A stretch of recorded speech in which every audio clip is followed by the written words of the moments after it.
Para hablar de números ya se encuentra conmigo aquí en el estudio Juan Pablo Lucumí. Juan Pablo, ¿qué tal? Buenas noches. Buenas noches, soy mejor que ayer, Andrés.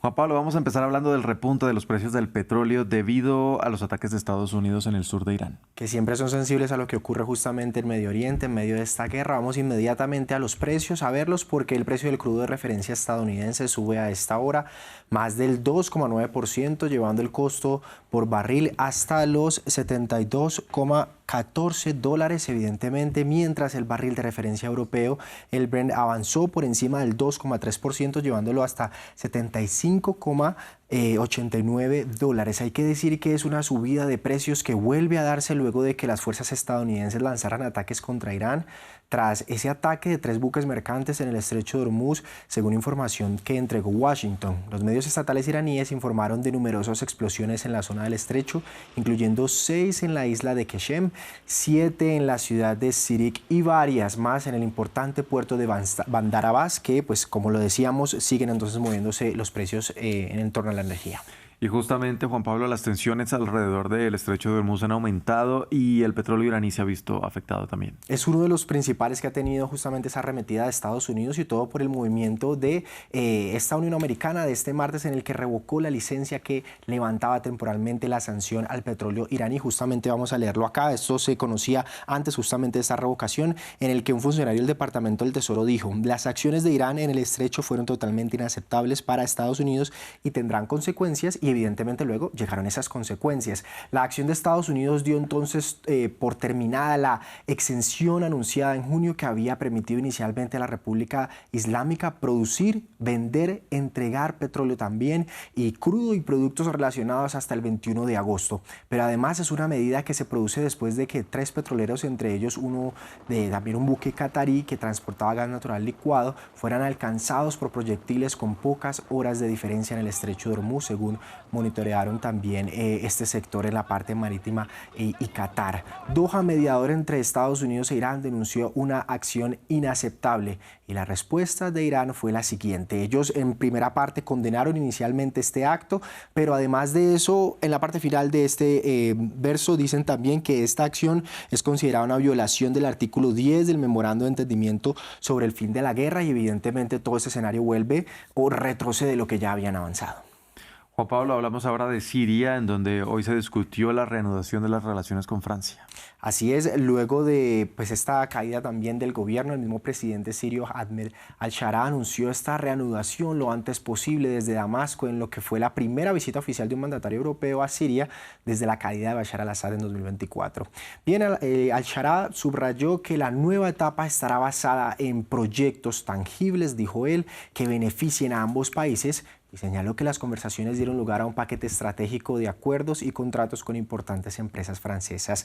Lo cierto es que 13 años de guerra en Siria han devastado al país, y la reconstrucción del mismo se calcula en cifras inmensas. Por lo menos 216.000 millones de dólares pronostica el Banco Mundial. Es un dinero que debe utilizarse para construir viviendas, infraestructura, edificios públicos e industriales. Esto también en un camino en el que, recordemos, han intentado los europeos darle esa ayuda a Damasco, luego también de la apertura de su bolsa de valores, y bueno, es algo escalonado.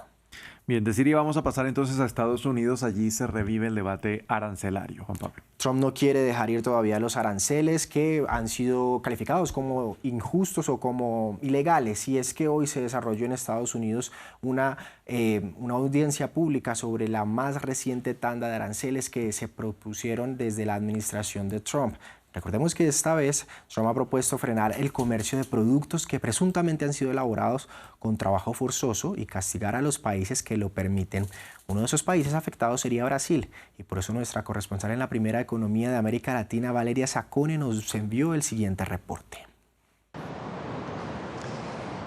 El gobierno de Brasil ha calificado de arbitraria la investigación de la administración de Estados Unidos, que ha servido como base para establecer un nuevo arancel del 12,5% sobre los productos brasileños. En su momento, Estados Unidos incluyó a Brasil en la lista de países que no luchan lo suficiente contra el trabajo en condiciones análogas a la esclavitud.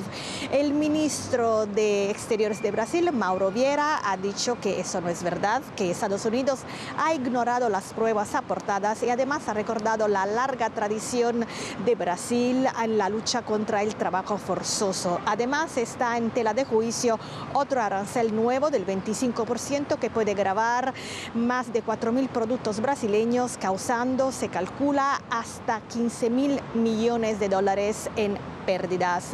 Y entonces en este momento los productores brasileños están intentando demostrar a Washington que estos aranceles pueden afectar no solo el bolsillo de los brasileños y de los exportadores brasileños, sino también a los consumidores estadounidenses.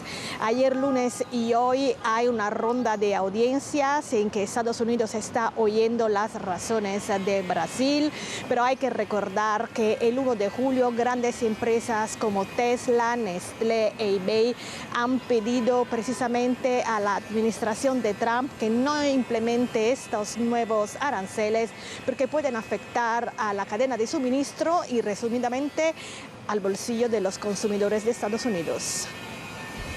Juan Pablo, y vamos a cerrar con el cierre de Wall Street de este martes. Así es, revisamos las bolsas. Fue un día de pérdidas para la bolsa de Nueva York, que se pintó de rojo con el Nasdaq tecnológico siendo el lastre de este tridente que vemos en pantalla. Ya casi se cumple un mes después de que SpaceX saliera a bolsa y luego de un debut que rompió varios récords y tras varias jornadas de retrocesos, también hay que decirlo. Este martes la empresa se incorporó al índice Nasdaq 100, un movimiento con el que las acciones de la empresa pasaron a los portafolios de fondos de jubilación estadounidense. Vemos cómo retrocedía un 1,1% justamente el Nasdaq. Grandes compañías ahora se pueden sumar a este índice después de solo 15 días de cotización en vez de los 3 meses que solía tomar cuando una empresa salía a bolsa. Y así cerca de 1,4 billones con B de dólares están en fondos de pensiones vinculados al índice, así que no es una noticia ajena solamente para las personas que invierten en SpaceX, sino que también pues las personas de los fondos de pensiones privados pues también tienen que tener en cuenta esta noticia. Juan Pablo, gracias por este repaso a las noticias de la economía. Ha sido un placer estar con ustedes. Y a ustedes, televidentes, también gracias por sintonizarnos. Continúen con toda nuestra programación.